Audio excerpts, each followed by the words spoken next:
जनतांको द्वारे जनप्रतिनिधि अभियोग शुणिले समाधान भरोसा देले बरगढ़ विधायक अश्विनी षडंगी जनता दरबार रे लोकंक भिड़ व्यक्तिगत ठारू गोष्ठीगत समस्या पर्यंत उठिला विभिन्न प्रसंग पर्यायक्रमे समस्त समस्यार समाधान कराजिबो बोली विधायक देले आश्वासना बरगढ़ गोविंदपारी स्थित निज कार्यालय बरगढ़ विधायक अश्विनी षडंगी नेतृत्व में अनुष्ठित होइतिला जनता दरबार एही कार्यक्रम रे बरगढ़ निर्वाचन मंडलीर विभिन्न अंचल आसिथिबा बहु जनसाधारण निजर व्यक्तिगत एवं गोष्ठीगत समस्यार सदासलख विधायक निकट रे उपस्थापन करथिले। पानी जल रास्ताघाट विद्युत सरकारी सहायता समेत विभिन्न जन समस्या नहीं लोकमारी अभियोग जणाइथिले।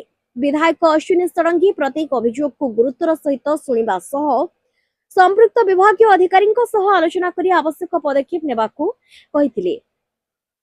आगामी दिन में लोकों समस्यार पर्यायक्रमे समाधान कराजिबो बोली विधायक अभियोगकारी आश्वासना देथिले।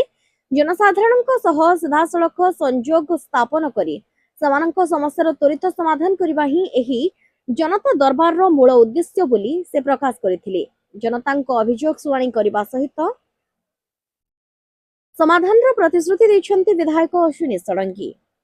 तेबे एही आश्वासना केते शीघ्र वास्तव रूप नेउछि ताहा उपरे समस्तंकर नजर रहिछि।